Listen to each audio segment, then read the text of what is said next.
What's happening, everybody? TK here, TK and Drinks. Welcome to the beginning of my new BJCP advice series. Tonight we're going to be starting with the M1A dry traditional category. We're going to be speaking with Drinking Horn Meadery, the Mr. Nick Perez, one of their, I'm not sure if he's their head mead maker, but one of their lead mead makers over there. I'm trying to see if they've already popped. Yeah, take two. Thanks, Jimmy. I hope nobody caught that, but appreciate you. All right, here we go. Hey, take two. Hey, there we go.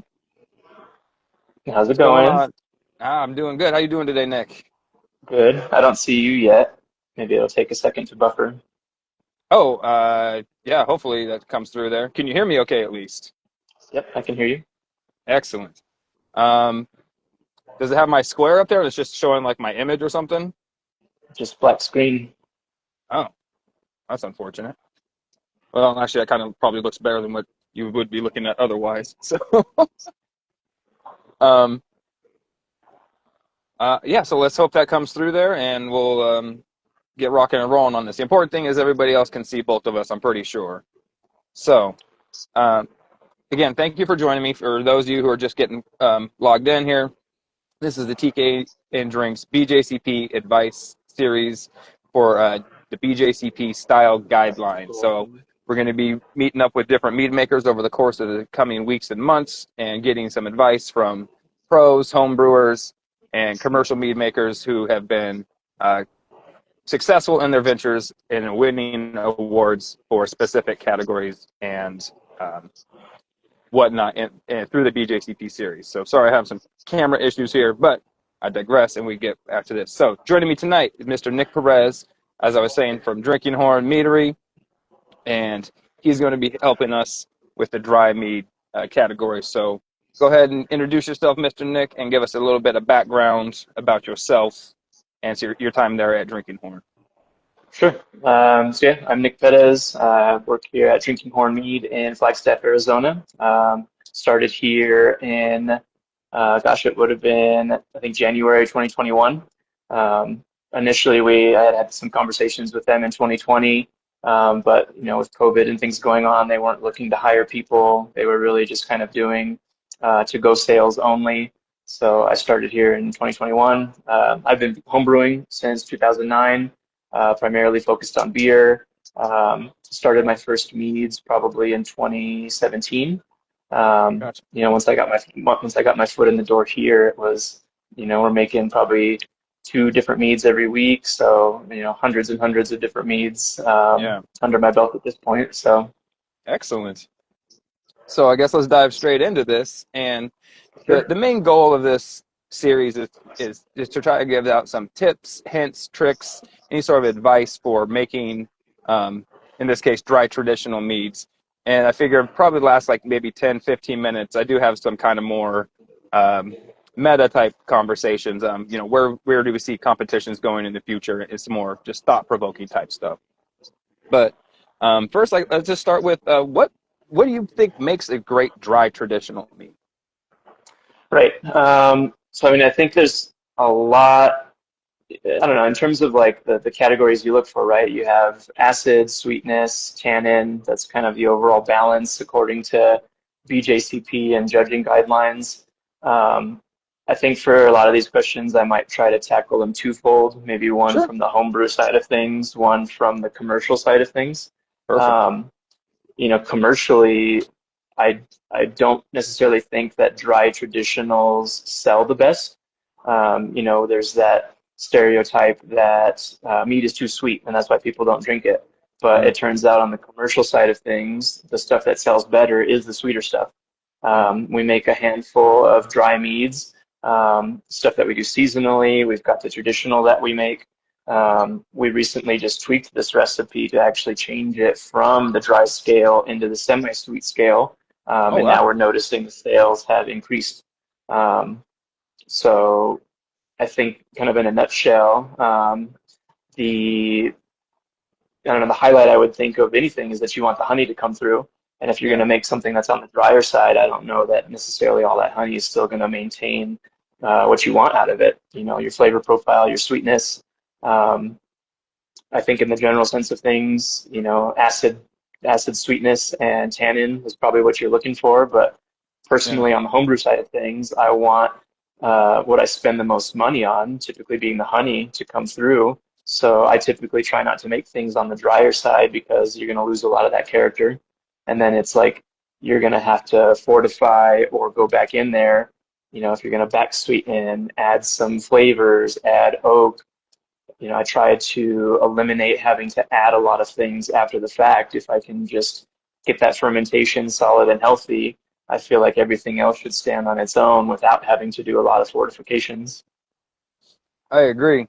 And I guess that kind of is a great segue into my next question. And I'm going to be asking most of these questions to all of my guests over the different episodes. And I guess this one for this is probably the most prominent question is, or prominent place for this question is, when and how big of an important process does honey selection play? Sure. Yeah, I mean, I think that's the main ingredient of any recipe. That's what you want to shine through the most. It's the most expensive ingredient. Um, from the homebrew standpoint, I don't personally go out of my way to buy and then have honey shipped to me. I know that there's tons and tons of varietals that I wish that I could use more frequently. I just don't have the means to be spending a bunch of money on shipping, Sure. 20, 30, 40 pounds of honey all the time. So typically I'm just using what's available in my area, which for us in Arizona, northern Arizona, we're getting orange blossom, mesquite, some wildflower, and some clover from our main honey producer, Mountaintop Honey.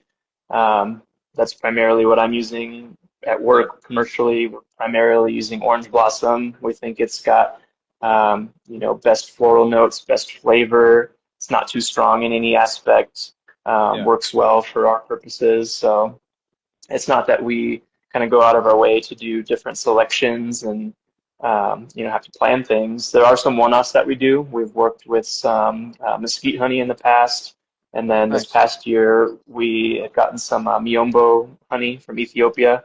Heck yeah. Um, so I mean, process-wise, there was really just, hey, reach out to our connection at the World Honey Exchange, tell them Hmm. what we're interested in, work on the logistics of basically just getting it invoiced. We pay him, he ships it, we throw it in a batch and get it going. So at least for us, it's not a lengthy process of doing a lot of research. Finding out what works and doesn't. It's kind of like, hey, this is what we're interested in. Let's get it in some warm water and ferment it through and see how it goes. Yeah.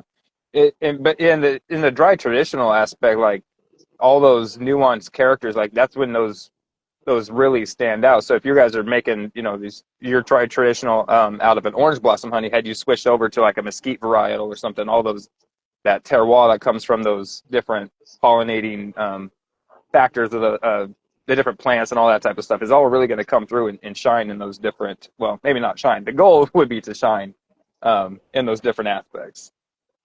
Sure, I know. I think one of your other questions is going to be like yeast selection and stuff too. Yeah.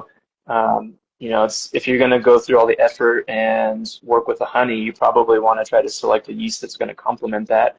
I think from the home brewing side of things, Yeah. I don't know specifically how many yeast varieties are out there. I'm sure it's in the hundreds.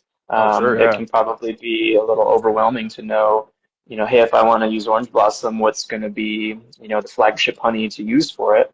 And there's probably a rabbit hole that people can go down of, oh, it's probably this one, it's this one. I think Oh, it's yeah. whatever works best for the brewer and what they're going for. We use a high gravity white wine yeast that we find is super neutral. That way it just kind of keeps the honey character or leaves it alone in that sense. That way we can let all those orange blossom characters shine through. Yeah. The white wine yeast seem to be a little more. Um, a little less harsh on the or a little less aggressive on the fermentation. Those red wine yeasts, and especially you start getting to something like the like EC 1118 and KV 1116, like those things really can chew through some honey and do some damage to the aromatics or to the different flavor characters that were there. So yeah, a nice mellow or complementary yeast selection, I agree, is 100% a necessity. And you're right, man. It's really overwhelming when you're looking at the selection. You're talking about hundreds. You say hundreds of strains, and we're talking just commercially available varieties that you can Right. buy. And when you're looking in those catalogs or you're looking online or whatever, it's like, man, do I do this? Do I do that? Like, do I? It's like you said, it's incredibly overwhelming. But thankfully, a lot of those yeasts do have like descriptors and stuff. So I think it's best to to pick one that kind of leans towards what you're going for, and at least just try it out and take lots of notes. That was another question Sure. I had. Is how diligent are you in the recipe maintaining or maintenance of your recipes? Like, do you follow them strictly every time? Do you take really good notes when you're doing it? Like, how important is that to the process? Yeah, so commercially, I can say we had everything kind of dialed in when we're mixing our honey and water together. Everything's, measured out to, specific poundage in the honey, specific gallons in our water, Yep. specific temperature to do our starters and our yeast fermentation. All of our nutrient additions are calculated out to the nearest gram. So, I mean, we kind of have it dialed in from start to finish that once we're mixing that must, adding those nutrients, pumping over to our tanks to get that fermentation going. From there, it's kind of a daily process of monitoring that gravity, feeding our nutrients in there at specific intervals. That way, everything is just super dialed in and consistent. Because our stuff is commercially available all over the place, we also want to make sure that it's consistent. Um, if we're going to do a traditional, making sure that if someone was to go buy one on the shelf this year, they get one next year, that it's going to be as close as we can to that same recipe without huge differences that someone buys it and says, oh gosh, I don't like this because it's not like it was before. For us, consistency is really important in all of our flavors. Right. Um, on the homebrew side of things, I would say, I take notes. I usually try to do something a little different every time. It's not often that I go back to the same recipe. My mentality in homebrew is there's so many different ingredients, there's so many different combinations. Like we just talked about with yeasts, there's so many different yeasts out there that I Yeah. want to try to add that to my repertoire, and I'd rather, try something new every time and just take notes. If it is something that works out, at least I've noted, hey, this is how much I used. Maybe it's something that didn't work out. Hey, I made note of maybe I used too much. Next time, don't go crazy with it. Gotcha. Now, when you're specifically making dry traditionals, do you use Mhm. a different feeding schedule than you do for um, sweeter meads or for even like, other styles of meads? No, not necessarily. So we're pretty much doing the same thing every time. Oh, hold on, we got a Oh, notification got here a on the question phone. here. Do you take aging into account with your recipes and packaging, or would you rather customers consume soon after they purchase? Yeah, so for us, as far as like scheduling goes, we have a pretty tight, consistent schedule where we're just kind of pumping through our batches. We'll get things, and this kind of ties into the question that you just asked about making the traditionals. When we make our stuff commercially, we're having that consistency and making everything the same every single time. Every Yeah, batch that we make, even if it's one of our melomels or metheglins, we start everything as a traditional. That way we get that exact pH level that we're shooting for, that alcohol content, right. everything's kind of consistent. Once we get it to that, semi-sweet traditional, we'll use our temperature controlled tanks, cold crash it, get it as close to zero as we can. Um, and then from there, we'll do our additives. If it's going to be something with fruits, we'll add those in. If it's something with spices, depending on if it's boiling tea, soaking herbs, soaking spices, that stuff is kind of done after fermentation. That Yeah, way we do get that consistency, get that alcohol percentage right where we want it, so it's the same every time. So even if it's our dry traditional, it's the same process as if we'd be making a sweet melomel. At least that base recipe is always the same. I think got you. as far as the aging and stuff goes, we Yeah, do notice that if we're doing something in package, um, maybe something like a summertime fruit, something like we just had a peach mead or a lime mead. Some of those things might come across better and have stronger fruit components, maybe stronger aromatics and phenols when they're fresher. Um, but we do know that things change over time. Good example is our mango reaper, mango mead with reaper peppers and ghost peppers. yeah, When that thing is fresh, it's really, really spicy. As time goes on and as it ages in the bottle, some of those things kind of mellow out. Not to say that it goes away and it's not spicy anymore, but it might have a little more balance over time as it's aging in the bottle. So I think it Yeah, really depends. I'd say maybe as a rule of thumb, things that have fresher fruits, in like summertime stuff, if we're making a peach mead, yeah, I would probably drink that fresh rather than age it. I don't know that it's gonna necessarily, I don't want to say get better, but like develop or mature over time if it's just something like a simple peach mead. yeah. Maybe if it was barrel aged version of it, then sure, maybe those components might get a little better over time. But I think it just Yeah. depends.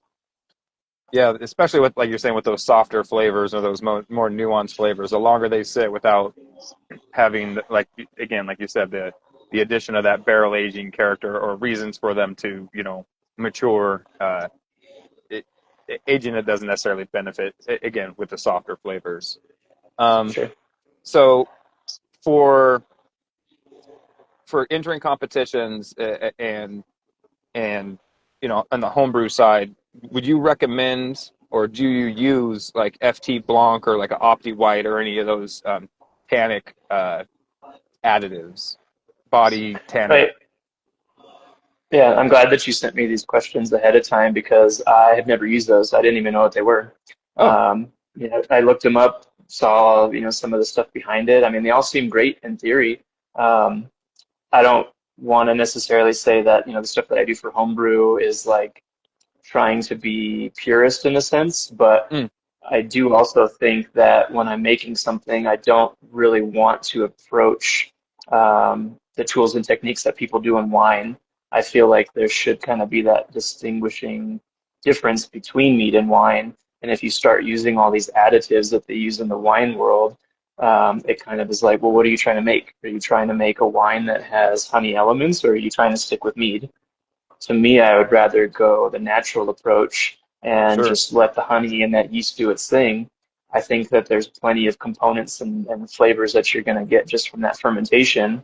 Maybe add in a couple oak cubes for your tannin. I don't think people Yeah, realize that honey is really, really acidic on its own. And especially when you throw it through fermentation, your pH is yeah. going to drop quite a bit anyways. You're going to get a lot of natural acidity from that whold process. I, and it, maybe Especially in the present in a dry competitions, and traditional. right, you're not going to have all that sweetness to balance that out. Um, I just think that there's already enough of that present in most cases that you don't necessarily need to do all that balancing.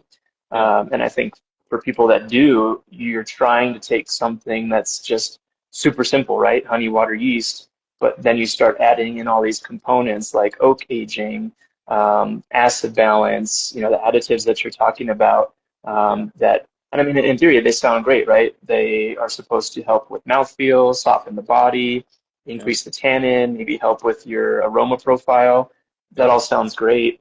I just don't know that it's the best type of thing to use if you're trying to just have a simple dry traditional. Let your ingredients and your yeast do its thing. yep, Maybe if it's not where you want, sure, there's plenty of tools and options to do your adjustments. yeah, Personally, for my homebrew, I don't do it. Even what we do commercially, we don't feel like we need to do that. We just like to keep it simple, yeah. and try to steer away from everything that people are doing in the wine world of all of the additives. I think that's an excellent way of looking at it. It's another tool in the toolbox.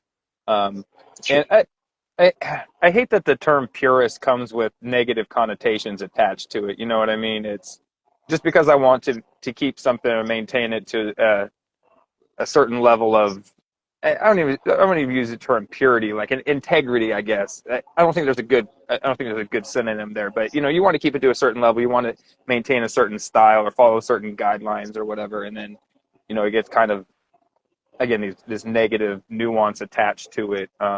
I think there's times for it, and there's certainly times when it like the whole raisins is nutrients. I think that's one that's kind of been put to bed Right. now. But there was a lot of people that clung to that. But I agree. I think if you can, it's better to approach making your meat in a way to try to achieve those same goals throughout having to add those liquid additives. Otherwise, um, I think like you said, it's a great tool to have if you need to throw something in there, add a little body, add a little character to it at the end. But I think the goal should always be to achieve those things through fermentation and through other techniques rather than just add stuff in and, post fermentation. Right. Yeah. So we got a comment that says, I blame YouTubers for the stigma for which stigma about the raisins or for the stigma about purism? Yeah, you're probably right about the stigma about purists. Purists are like, man, if you didn't have purists, things wouldn't like be kept in whole. Like those are like your historians. Those are your memory keepers and stuff like that. I'm here for it. Um, I mean, so even think of the German beer purity law. What is it called? Right, Reinheitsgebot or something along those lines. I have Um, no idea. It sounds you know, delicious and interesting. it's just their like German law about beer is that it should only be beer or like barley, hops and water. And then later on they realized, oh yeah, yeast is a component to it as well. Um, and like same concept. I feel like people, Mm, what is it, 8,000 years ago or something when they first started making mead, they weren't putting tannins and acid balance and yeah, like you were talking about those additives, they weren't putting that in there. Not, and again, not to say that that's not a good tool and a resource and something that can be used to elevate something, but I also feel that you can make a super solid dry traditional just by having those few ingredients, your honey, your water, and your yeast. yeah, And again, assuming, there's a ton of science in there, right? You've got your water chemistry, you've got your nutrients. That's a super important part of keeping everything healthy, yeah. making sure that things don't get infected, making sure that you've got the right amount of nutrients for the yeast to have their healthy fermentation, Yeah. and making sure that you don't ruin all that money that you're spending on that honey. It's an exercise in technical prowess, in my opinion. Like if you can make a really good dry traditional and not have it be flawed and funky right out the gate, and it tastes decent, months down the road, you've really done yourself a service and the product a service because it's really hard to get into that type of into that slot with those quality meads in a dry traditional, in my opinion. Um, Right, and I know we'll talk a little bit more about competitions, and I think that's yeah, why you don't see a huge amount of people entering dry traditionals into competitions. You yeah, don't see best to show categories have any dry traditionals in them. Um, and then whether that's judges' taste and palate versus the other categories and how much better they might be, it's just not something that sells well commercially, and I don't think it's something that scores well in competitions because, like you said, there's nothing to hide behind. yeah. And it's really unfortunate. Outside of, the handful of, was there about a dozen or half, there's a half dozen competitions in the American Mead Makers Association Mead Maker of the Year Cup, which are all exclusively mead competitions to the best of my knowledge, or at least exclusive mead competition, part of their competition. But outside of those few, I think there's maybe like two or three other ones. So, I mean, less than 10 mead exclusive competitions. So if you're entering something into for judging, more likely than not, the majority of the judges that are trying your stuff aren't going to be mead. Maybe at best have their mead pen, but they're certainly not mead focused, and they're basically just Sure. kind of you know there to fill the slot because people don't enough people that are into it don't show up. So I agree. I think the dry mead, especially dry traditional mead category, definitely is um, underserved in entries and in judging. See here, the best mead is the one in my hand, followed by a free mead. Yeah, those are those are definitely good rules to live by as well. Um, so, what do you think is something that somebody can do like almost immediately, or like what are the steps that somebody can do to get their mead from like a 32 up to like a 42? Right. We kind of talked about the overall, like what you're shooting for in a good, dry traditional, and especially when it comes to points and grading and competition. Ideally, those judges have a good palate, lots of experience, Yeah, certifications help. And points wise, I think that's what they're going to look for is acid, tannin, and sweetness. I guess kind of the downside if you're going to make something that dry or fall on that dry scale is, your balance there. You might lose some of the honey character that you're going to see more so in something like your semi-sweet and your sweet meads. Hmm. So, to allow that to shine through, you really have to have those other components on par. Acidity and tannin, if it's going to be something that you're adding in there with, some sort of additive, whether it's oak, tannin powder, black tea, whatever people are using these days to achieve Yeah. that, or just getting certain types of acids or acid blends to achieve that. I mean, it's really tricky. I, in my experience, when I've seen them in competitions and judged them in competitions, I don't know that very many dry trads are going to get above that point scale. Um, and maybe that's because of the judges, maybe that's because what they're looking for or what they're expecting. Yeah. Maybe they're comparing that to other things that they've tasted in the day. In a perfect world, assuming that you've got good judges and people that are experienced and know what to do, That'd be it's the just first thing really you'd be dialing in drinking of those the day. components, right? You just have to assume that you're getting all those things dialed in. Yeah. Perfect level of acidity to balance out the tannin, to balance out the honey. Um, I think ultimately is like shooting for the best honey that you can get. Obviously, the better the honey, the better the meat should be. Um, Yeah. I don't necessarily think that anyone should ferment their dry traditional down to zero. Then you're losing pretty much all components of your honey sweetness. Um, I'm sure there's a whole Yeah. conversation we can have about the idea of back sweetening or trying to stop your fermentation at a good point where you're still keeping that character. Yeah. Um, but yeah, it's tricky, especially for a dry traditional. Like I said, you don't have anything to hide behind. Yep. You really just have to showcase that honey and make sure that your other components are in balance without having anything else too strong. I've done a couple BJCP judging sessions and had some dry traditionals on my Yeah. table. And, you know, in competition anyways, I think there's this gray area of how much information do you put on your entry. If you Very much say, so. my, yeah, my dry traditional has this and this and this and this and this and this and this and this and this and this. That judge sees that on that sheet, they're going to be looking for every single thing that you list. And if you don't have everything in balance and they like, oh, well, you said this, but I'm not detecting that, so I'm going to mark you off. Yep. Or on the other side of that coin, saying, well, okay, here's my dry traditional, it's orange blossom honey, boom, that's it. Yep. I think that's personally the better approach is kind of leave it more general. Let the judges kind of discern that, make their assumptions. They're going to make their assumptions anyways. So I feel like the less Big time. information that you give them, the better your score might be. It might make them a little more interested if you made a dry traditional with 5 different varietals of honey. You aged it in a couple different types of wood. You did all these acid adjustments. I don't think the judges care about that personally. They're there to taste it. If you tell them, mixed varietals of honey, oak aged, let them do that math or figure out what's in it. And I feel like when a judge can't really determine what's in there and they're kind of like scratching their head, rubbing their chin, like, I'm maybe thinking it's this, maybe thinking it's that. Um, I feel like when you can kind of stump a judge, that might be better for your points, especially if they have to talk to their counter judge and feel like, what is it that you're getting? Help me Yep. figure this out. Let's figure this out together. Um, that might be a better route to try to get your points higher. 100%. I could not agree more. Again, I've been on a handful of tables myself.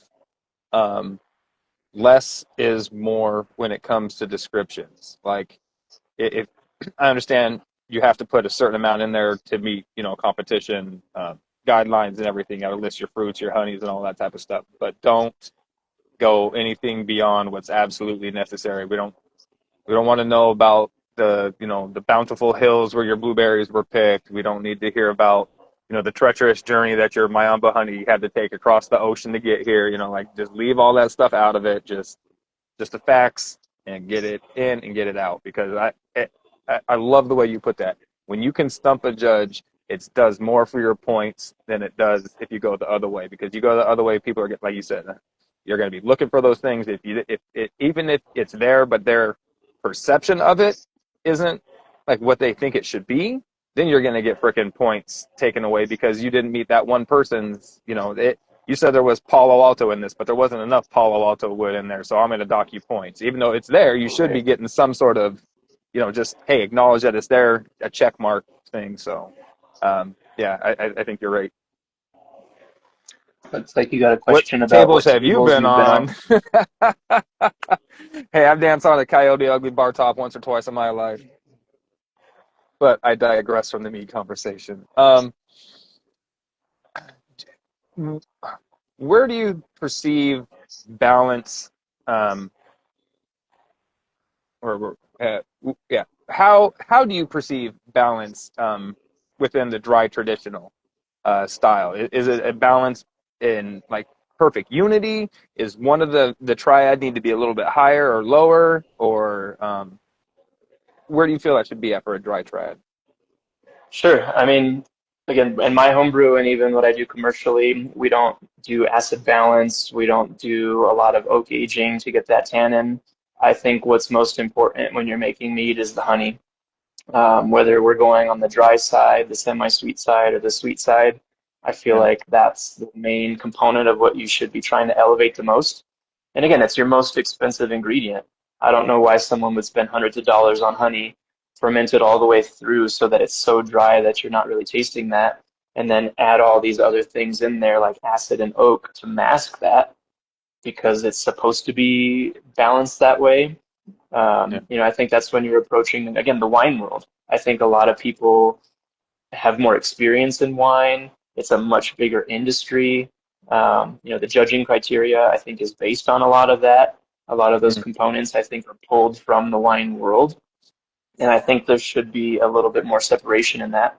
And I think what should be elevated more is your honey character. Um, and it's kind of funny with this whole conversation about dry traditionals is like, again, commercially, I don't think that they sell as well when you look at them overall. Yeah. Not to say that there aren't great versions out there and that they're not successful and they hold their own piece of the market, but I still think that enough honey and enough sweetness should be there that that's going to be the biggest factor in if it's dry traditional, that should still be your key component. I don't necessarily think that you need to start masking things with more acid and more tannin. But again, that's just my personal stuff for homebrew and what we do commercially, and that's what works for us. Yeah. I think that is the base point is that with the dry traditional specifically, the honey character needs to be the star, and achieving those things, um, achieving balance in a way to where the honey character shines through, but isn't overpowered by an overwhelming sense of acidity or an almost overwhelming presence of tannins. Um, you almost in a dry traditional, you almost like you were saying, you almost don't want those things because it's such a subtle, soft profile that those are going to um, potentially inhibit the flavor profile. I wonder if there's not a spot for more categories within mead competitions in general. I mean, we've got dry, semi-sweet, and sweet, and we all know that in the sweet category, you could probably add two or three more. You could have sweet, three categories within sweet: pastry sweet, dessert sweet, and ultra mega didn't even come below 1.2 on its final fermentation sweet. You know what I mean? It's just ridiculous. But in the same nuance, you could have that in a dry. You could have just I guess that's technically what Golden the term dry. show mead is supposed to be, just a traditional mead with just the honey, water, and yeast, no other adjuncts, and separate from, a dry category, which could have, you know, acid balances and stuff like that. Right. Yeah, I'm here for potential category separation. What about you? Sure. I mean, I know when we get to some of your final questions about, the state of competitions and judging, um, yeah, I feel like there's definitely room for improvement. I feel like a lot of that just has to do with how small the mead market is in general and the mead community in comparison to other things like cider, beer, wine, Right. even people in our demographic and what they're drinking nowadays. I just feel like the mead market, I know that it's still on the rise. It's still increasing little by little every year. But yeah, I think when it comes to competitions, who's to say? I know the people that run that organization have a lot on their plate, and they obviously can't make everyone happy. They're just doing the best that they can with what's out there and what's available. Yeah. Um, I think it's up to, people like us and people that have judges certifications and people in the industry to say, hey, this is maybe the route that we should go. Help them with feedback and say, yeah, if people are entering in sweet meads, well, if that sweet category starts at like 1035 or something and Yeah. above, Yeah. that's a huge window. There's a lot of things that can be above that number. When do you get into something like that dessert category or something Right. that's just so sweet that you feel like you're drinking syrup? Um, and even in the dry category, there's such a huge window of, all right, if you're at, 1.0 and that's supposedly dry, but then you go below that and now you're bone dry, or, that window between dry and semi-sweet. Yeah. Even stuff like that when you get judges' feedback and you see your score sheets and they're like, oh, you entered this as dry, but I think it should have been semi-sweet. And you're thinking to yourself, okay, well, my gravity and my numbers according to BJCP guidelines were this, and that's Yeah. why I entered it in this category. And here they are saying, I don't think that that's true, so I'm going to mark you points. I think you should have entered this as semi-sweet. Yeah. And that's the thing is Yeah, like you don't, as a judge, you're sitting at the table. It's not like you get a bottle and a graduated cylinder and a hydrometer or or like an easy right. things to bring with you or something. It's like, all right, let's see what this really is and all these things. It's um I agree 100%. I think there's tons of room and necessity even for cats like us who have the mead experience, the mead knowledge, who are trying to better the mead world from a competition point of view, and just from an overall advocacy point of view for just the mead brand at all. Um, but for a competition, certainly, it's going to take a lot of feedback from us to be able to get it to where it needs to be. And those are the type of questions that I love is where does the dessert mead start? Why isn't there more, or why does my dry traditional or my dry anything that measures out a 1000 get blasted and say, hey, I perceive this as sweeter than it is, so you're going to get docked points. Like there's got to be a ways around these things. There's got to be, as much as I hate, like I haven't found a way around it. There's so many subjective things, and it really does need to be like objectified, for Right. lack of a better term. Yeah. See here. They get a blast of honey character and think it's sweet, but it doesn't have to be. I'm not sure if I explained that correctly. No, Tony, you totally did. Nobody got what you were saying there. I'm just messing with you, man.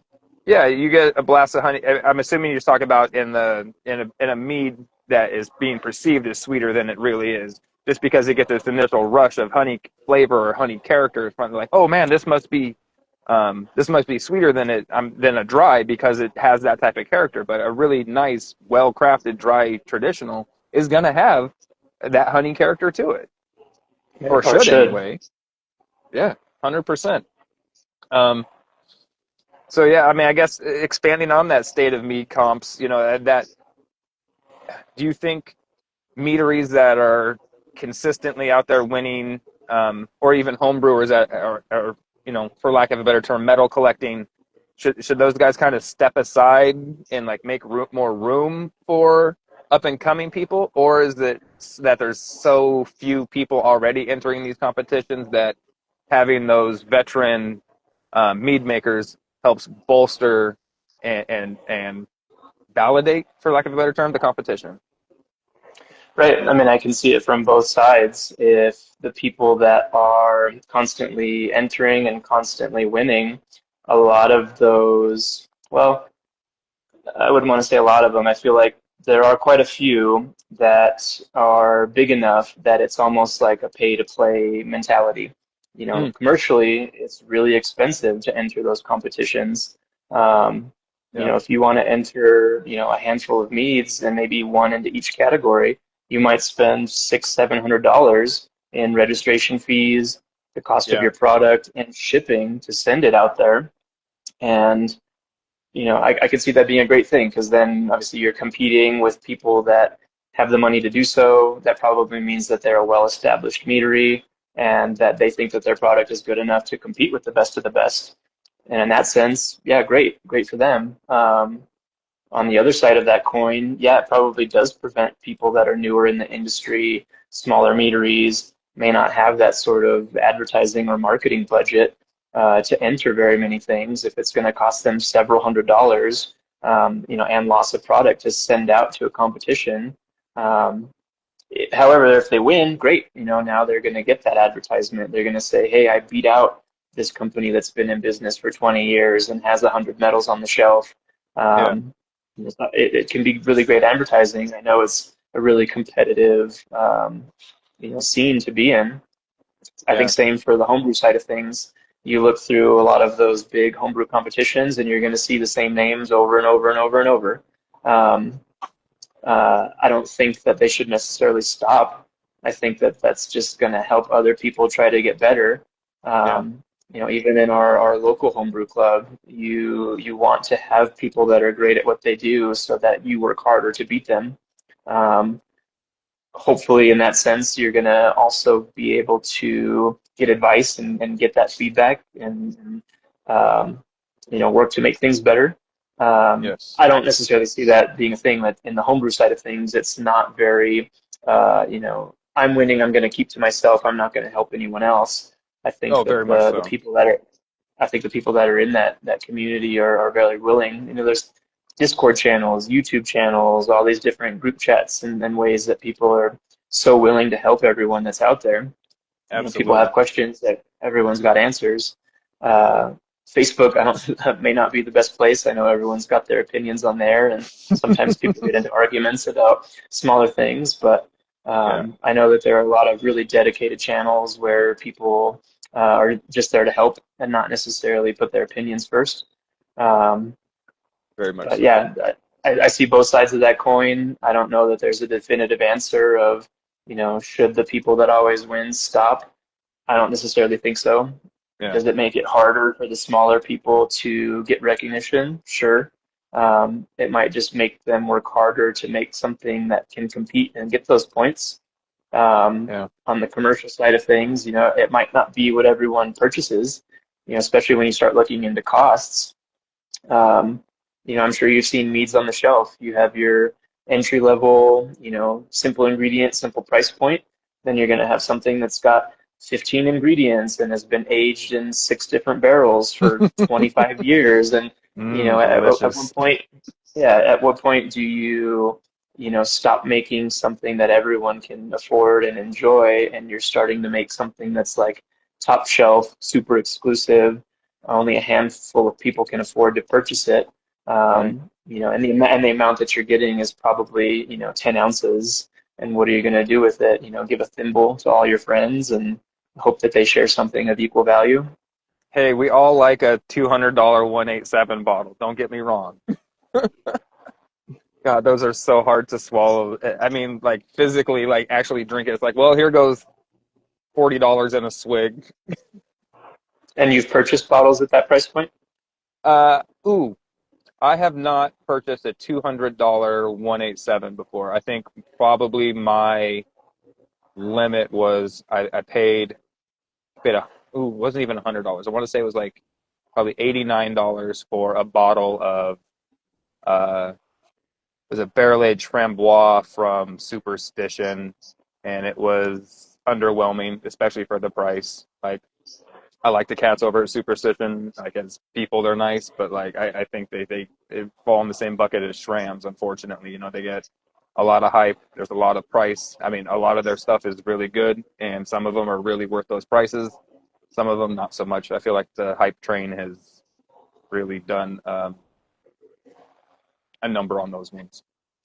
Right, and I get it from the commercial side of things and from the consumer side of things. If I didn't know what went into it commercially and all the parts and pieces involved to make something like that, chances are they spent hundreds of dollars on some super rare special type of honey varietal, Yeah, whatever, 5, 10 extra ingredients that went into it, and yeah, then probably spent a few $100s on this super exclusive barrel, if not 2, 3 barrels that this yeah, product is going to go into.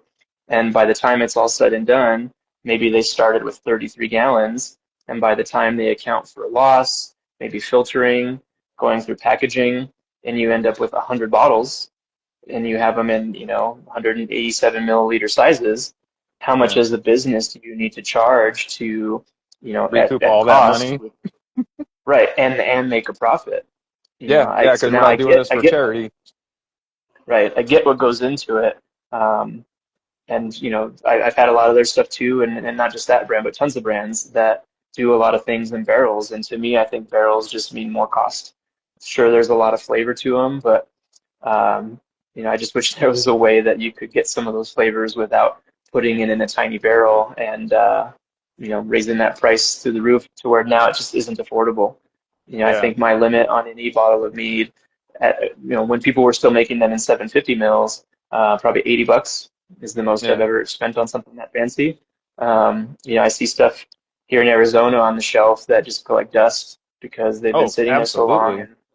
and no one really wants to spend the money on something. And if you haven't tried it before, how do you know it's good? Like you had just said, you spend all Oh, that money and then maybe it's underwhelming and you're like, great, I don't want to, maybe choose that brand anymore. Maybe it discourages you from trying anything else. So it's a really 100%. hard market to be in. Which is really unfortunate because mead has that stigma attached to it. A lot of people like I try a beer, it's not for me. Maybe I'll try another beer, or I didn't drink vodka, so I'll try tequila or whatever it is. Mead, people like, oh, I didn't. I tried mead one time, I didn't like it. Now I'm never trying mead again. Sure. So you had a question: does anybody make a dry session mead commercially? Yeah, there's a number of places out there that make dry commercial mead, sessionable meads. Um, you can message me after. I can shoot you some places and find out where you're at. See if you can get a hold of some. And some of them are wildly popular. Other ones are leave a lot to be desired, but they are definitely out there. I think Um, one of the favorites that I had tried a while ago, I can't remember if it was Bevmo or Total Wine, but they had Gosnells in cans, and they mm, were all session strength. Pretty affordable, and probably yeah, because they're session strength. But even though they come from the UK, yeah. you got to pay shipping, distributors, all the middlemen. It was Tariffs. still pretty affordable. Yeah, it was pretty affordable for a mixed pack of Yeah. their session meads. I Oh, think there were probably two fruited ones, a regular traditional, and then I think they did a hopped session one. And yeah, ooh, all pretty good for the price point, session strength. I remember trying them when we were traveling, staying at a hotel, so it was nice being able to crack those open by the pool because they came in a can. yeah, Um, and I think that might be the route that a lot of people are starting to take. Um, if price point is a concern and people make a 500 ml bottle of mead and it's, 20, 30, 40, $50, and they're yeah, saying, oh, maybe those things don't sell as well.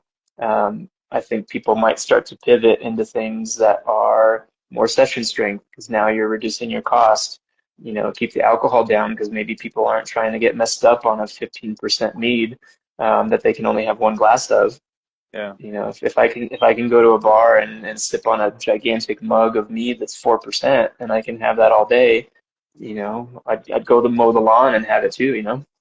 I'll tell you what, the person who can make a mead that's a 4% mead that they can sell in a 12 pack or 24 pack of cans at a reasonable price is going to win the game because Sure. all people want is a freaking mead that they can take that's crushable. If they can take it, other people are gonna drink it. They can take it, set it down. They don't have to explain it. Like it's just gonna taste good at a decent price point. And that price point of honey though being that fermentable sugar is almost always that barrier to entry into that to keeping that from happening. Yeah, I mean, you just mentioned the word tariffs a second ago, and not even accounting for what businesses are doing and things that they're having to change, just from the consumer side of things, Oh and, yeah, and where people's dollar goes. I think a lot of people will go down that liquor store aisle, that beer aisle, that meat aisle, and they're going to be looking for what's on sale and what's a good price point. Um, people, yeah, they're gonna Especially shop with for their someone wallet that's not first. familiar with it. Right, especially for people that aren't familiar with what's out there. Maybe they don't have favorite brands, they don't have that brand loyalty. I do the same thing in any type of alcoholic beverage that I'm shopping for. I'll usually Yeah. go and see what's on sale.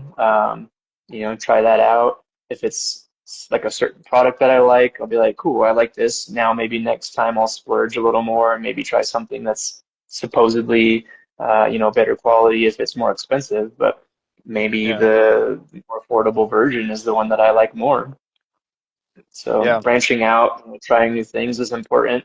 Um, Very much yeah, I so. just wish in the meat community that there was, an affordable point of entry that makes it easier for people to get into, and also wanting to go back to it. Because, like you said, if someone tries it and they're like, "Hey, maybe this one wasn't for me," keep trying. I was the same way, particularly with sour beers. When Oh I yeah. found out that that was a whole world of a market, I tried a few and I was like, why do people like this? I just don't understand, all that acidity, all that tartness. Like, this is not something that I want to drink on a regular basis or have more than one cup of. Um, Same. but, I realized that I just hadn't found the ones that I liked. I kept trying more and I realized, oh, and usually what it was is that the ones that had fruits and sweetness in them to balance out all that acidity and tartness were the ones that I enjoyed. So rather than like a traditional kettle sour, something super tart and acidic, it's like, oh, put some raspberries in it, and now it's more enjoyable. Like, yeah, I would drink that all day. I think it could Yeah. be the same with a mead. I, Traditional, I think, is yeah, by far the hardest category. Like we keep saying, nothing to hide behind. Um, Yeah. Someone tries that for the first time, it's more than likely not going to be something that they enjoy on the first sip. If people are going into mead tap rooms and mead halls, get a flight. Try more than one thing. Try smaller samples. Find out what you like. If Yeah. bite the bullet and say, I'm just going to go with that. You try it and you don't like it, now what? Are you going to buy another full glass and hope that you like that one? I think the best approach is, go to those eateries, go to those locations, get their flights. Chances are there's going to be something there that you like, and it's a much better approach to find what you like Yeah. rather than just assuming and making the wrong choice. I think you're 100% right there. The flight is definitely the weapon of choice when I go to any meadery. I got to try as many of their things as I can. I love when places offer a flight of everything on their menu. You want a flight of everything? Why, yes, I do. I like to try every Yeah. single thing you have.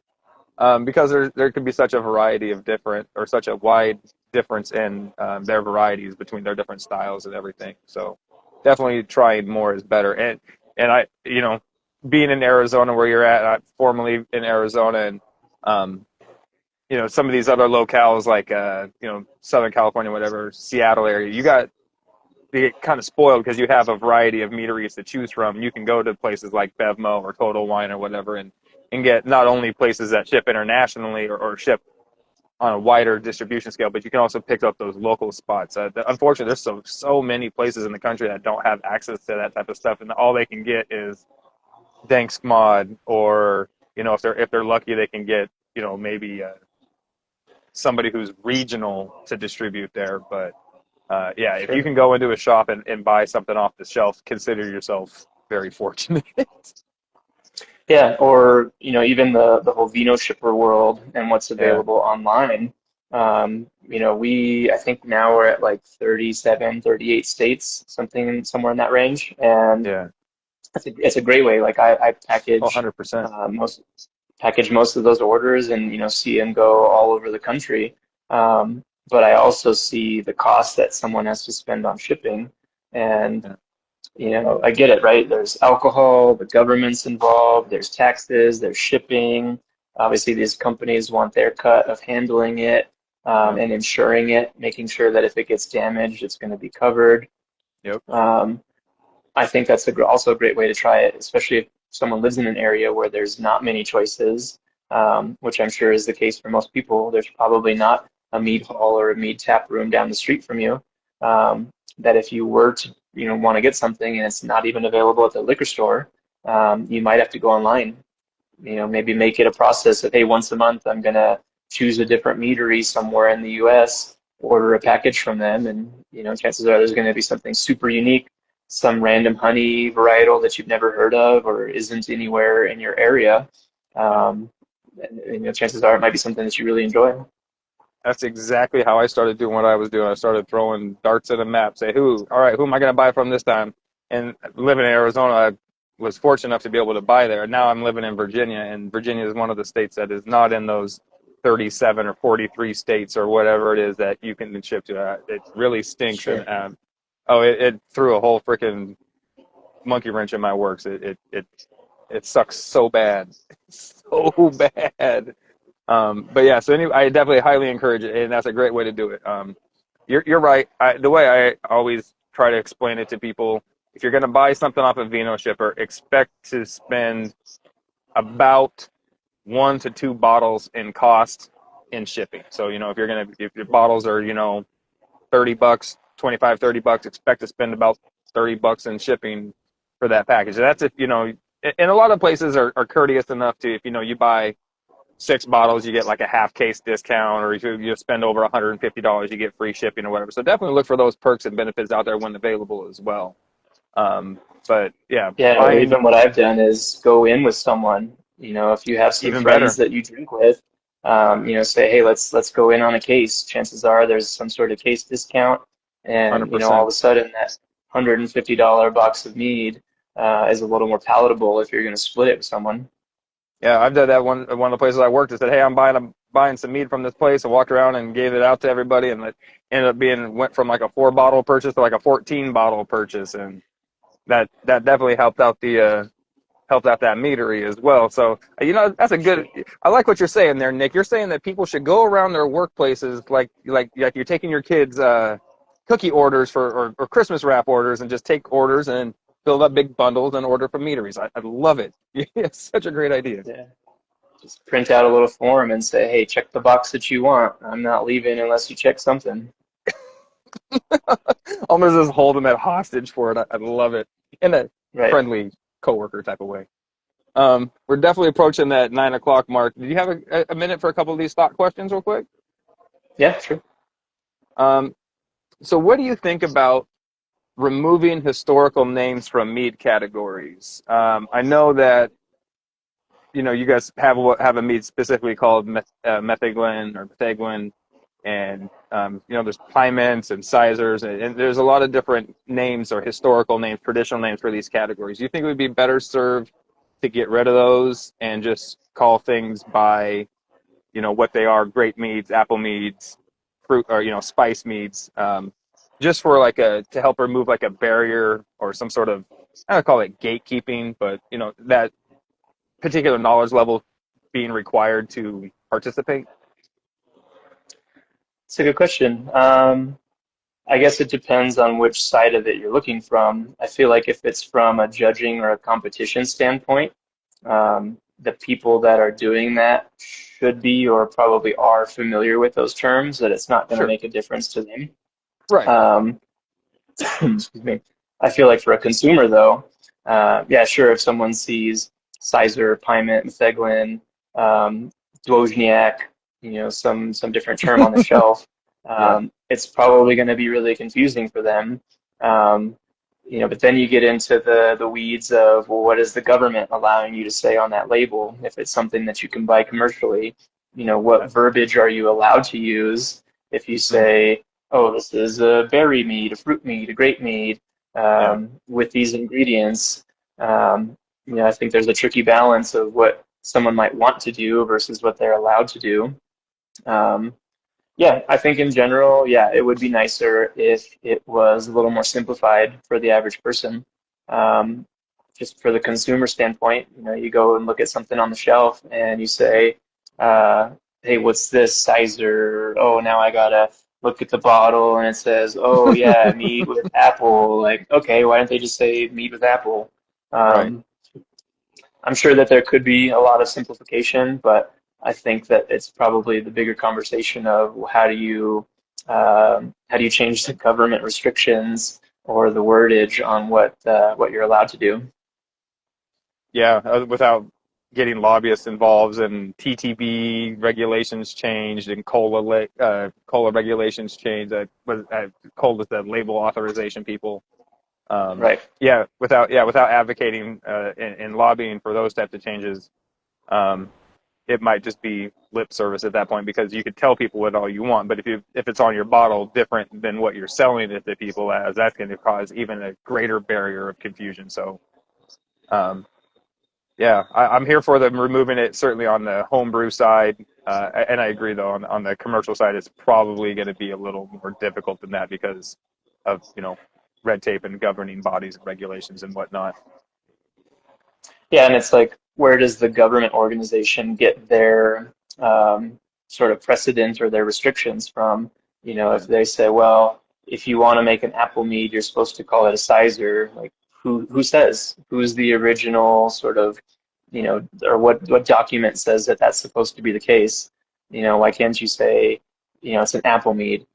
right. Well then at what point is it, mead with apple versus apple mead? Does it have to be 51% from apple juice, or does it have to be at least 51% from honey?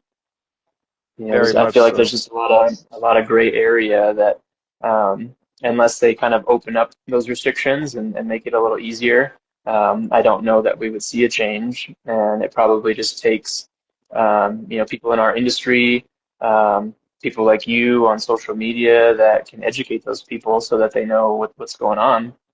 You know, I Yeah. give our bartenders all the credit in the world that on a daily basis, there's probably 10 to 20 people that go in there every single day that are like, I've never had me before. Tell me about it. And Oh, we as a company have a big responsibility to do that. We can't just say, here, drink it, hope you enjoy it. We have to say, right. cool, well, this is what we do. This is kind of what's normal. Maybe what we do isn't necessarily the most normal. If we're not Yeah. doing acid balance, we're not doing sulfites, we're not doing a lot of barrels, and just letting them experience it kind of step by step. It's almost like we're holding their hand.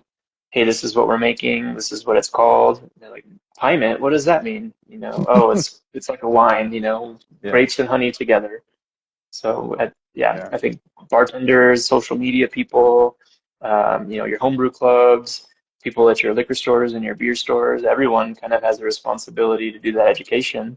And I think the consumer's responsibility is to ask. If they're not sure and they're interested, then they gotta find the right person to ask. Absolutely. And I bartend at a meadery here in Virginia on Saturdays, and yeah, it's astonishing how many people come in. It's like, oh, I've never had mead. Have you heard of it on TV show? Nope, never had it. Just saw the sign that said meadery. Was curious about what it is, so I came in. It's like, man, that is a brave move, and I'm here for it. I encourage more people to do that. But yeah, the amount of people that come in straight out the gate that have never had mead before, and that's a ton of advocacy. So I certainly give more admiration to any of the mead tenders out there. Certainly those cats that are doing it on a full time basis. You are the Yeah. frontline warriors to the advocacy battle. So cheers to them. All right, one last question, and I'll let you go. I guess kind of in that same vein about talking about subcategories for sweetness. Should we stop using the term session meads in mead, and since that's more of like a brewing term, and to start almost exclusively going by hydromels, not going to the to the part about getting rid of historical names? Right. Yeah, I think it does kind of tie into that last point of like, what's the right Yeah, verbiage? I right. feel like the most simple way to go about it, if it has to do with alcohol strength, um, right in that category, you have Yeah, hydromel, standard, whatever that is supposed to mean, and then right, sec. Why not just put them in a category by numbers? right. If you go 0 to 5, 5 to 10, 10 to 15, 15 and above, that would Well, seem to me like a much more simple approach to put everything in an alcohol percentage, and then especially the since all those strength. names already are separated specifically by those numbers. Right, and even those numbers are a weird category, right? It's like I think session is 4 to 8, standard is a pretty huge window of like 8 to 14, and then Yeah, you get sack strength at 14 and above, yeah. and then it's kind of like the US versus everyone else in the metric system. Why is it that we decided 4 to 8, 8 to 14, and 14 and above? Again, And starts yeah, at the I dartboard, feel like man. right. And same thing there's like who would you talk to? Who are the people in charge of classifying these things? I guess you would assume it's the BJCP, the American Homebrewers Association, the American Mead Makers Association. Yeah. Um, I'm sure they're all homebrewers in their own right, and if not in the industry somehow, that Yeah. I'm sure that they would love to see some changes, but I just don't know why there aren't changes that people want, if that's what they want. I think for competitions, if you see something on a piece of paper and you check the box and you say, okay, mine's a hydromel, that's what I'm going to enter it as. Yeah. Someone drinks it and they're like, ooh, this tastes more like standard strength to me. I'm going to mark you points because I don't think it's hydromel. I, I taste too much alcohol in this. You get Yeah, negative this is points. yeah too boozy, and it's like, yeah, does every judge need a little sensor or a refractometer to be testing Right. these things? Who Yeah. knows Yeah. if I there was think an we need. easier way to go about it. Yeah, we need to. I agree. If people want to see changes, then people need to be the changes that they want to see. So, Right. one last question coming in here. Can we all pick October for National Mead Day and just push away from the August one? I'm only on board with that for shipping purposes. I don't really care, but it is definitely a lot easier, especially for cats in Arizona, like Drinking Horn here, to ship in October versus August. Right. When it's not so hot. Yeah, and when it's not so hot. Yes. So Yeah, speaking of, I think for our homebrew club in Arizona, we're prepping for our meat and cider comp. So I oh think at yes, our meeting just the other night, we decided that we'll do registration and opening on Mead Day, August 2nd, awesome. but to allow for some extra time, have probably 3 or 4 weeks worth of shipping and drop off. Plus, it's same thing with timing. That way, people don't have to ship things and have it go through Phoenix and then come up to Flagstaff. Yeah, At least starting in August, might not be so hot. Um, at least then it'll give them some time to ship it through the middle of August, and then chances are we'll do judging and stuff maybe second week of September. nice. So keep your eyes out for that competition. I already got it Yes, registered on BJCP and AHA, so it should be on their nice. calendar, but I'll have to update some dates on there because we just talked about it at our meeting. So So everybody be on the lookout for that. And no doubt they're up in Flagstaff. They have stuff all around the valley that you can purchase at different bottle shops, but if you want to hit the tap room, they are up in Flagstaff. yeah, I So the just saw that mountaintop, question about in yeah, Phoenix. So yeah, we're up at Flagstaff. yeah, mountaintop mashers comp. Don't sleep on it. I think that's a phenomenal way to end this off. Well, thank you so much, Nick, for joining me today. Some phenomenal conversation about dry meads and just the state of dry, well, not just dry traditionals, but the state of dry meads and mead in general. I couldn't do this without you. So, again, thank you so much for being here. And I hope you have a great rest of your night, sir. Yeah, you too. Yeah, thanks for having me. Do you have something lined up for your next one? So next week we're going to be doing semi-sweet traditionals, talking with Mr. Alan Martin. He's a two-time, somebody said three-time. I'm pretty sure it's two-time American mead maker, home mead maker of the year. He's going to be doing again semi-sweet traditionals. He made a clover semi-sweet that is actually picked up by Manic Meadery in Indiana as a commercial collab. So I thought that was a pretty cool thing. Plus, he's there in Arizona, so he's got access to very similar honeys to you do, and has difficulty shipping stuff outside of those Yeah. 100 or inside those 100-degree temperatures. Yeah, I got to judge with him at the Phoenix Homebrew Club's last big competition, and Oh, the yeah, I was just Ashland. recently, yeah, so just before doing the interview, I was going through some of the, Mazer Cup previous results, the Valkyrie Mm-hmm. Horn previous results, was, kind of seeing that those best of show categories, dry traditionals or traditionals in general weren't even Yeah, up there in those top choices. yeah, But I do I think remember seeing Alan Martin got an honorable mention in one of the previous years. Um, so, that might be one of the closest times that a dry traditional or even just a traditional in general was even in the runnings for best of show, getting an honorable mention. So yeah, absolutely. I'm looking Yeah. forward looking forward to that interview. Oh, well, thank you very much. And then week after that, wrapping up traditionals with sweet is going to be Joe from Zymarium Meadery down in Florida. Those guys take awards for their sweet meads on a fairly regular basis, and they have a sweet Tupelo. They work talking about all those extravagant honeys. Those guys get ridiculous honeys from all over the place, and somehow keep managing to win awards with them. So they got to be doing something right, I figured. Yeah, I've seen their website too. You know, they have a whole like page just dedicated to all the awards that they've gotten over the years. You know, Yeah, they're kind of on my, I don't know if bucket list is the right word, but they're definitely on my wish list of things to try. But you know, 100%. three three bottles of mead and shipping, and it's like, oof, $100. You know, it's a tough pill to Yeah. swallow sometimes if you're only getting a couple bottles of mead out of it. See, that's why you go get up with our friend up here who was talking earlier, and you go in and pitch in on a bottle. You get 3 or 4 people all pitch in, and then it'll be a lot less damage on the old pocketbook.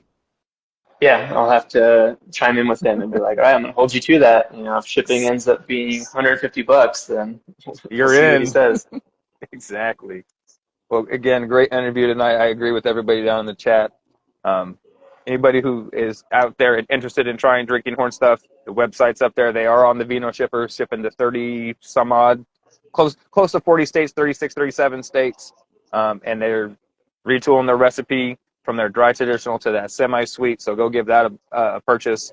Grab some Bluetooth, some metheglin, all of it, and give them a shout. Tell them what you like. For sure. It's cool. Thanks, Go TK. have a, yeah, very welcome, man. Have a good rest of your night. I'll talk to you on the flip side. We'll do. See you. See you.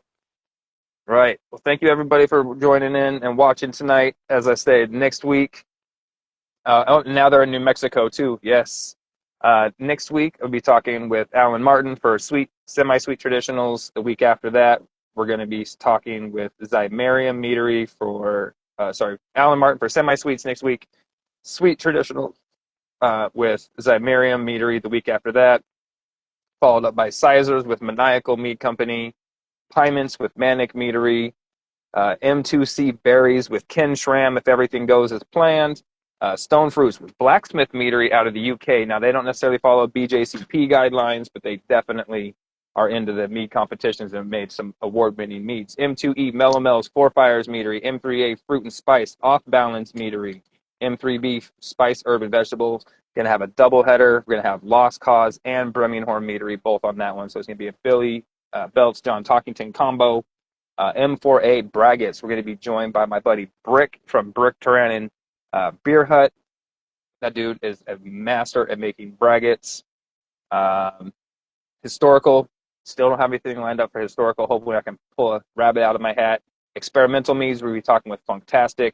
And we're going to be doing a couple special ones, barrel aging one with Honey Pot Meadery, and then a sessions panel with Man-Made Mead, Monk's Meadery, and Antelope Ridge Meads. So they follow the MJP, which is very similar. Yeah, it's almost identical in a lot of fashion. So everybody have a good night, and I'm looking forward to seeing everybody in the next one. This was so much fun. I'm having a blast doing these, and I hope everybody else is getting something out of it too. So see y'all on the next one. Peace.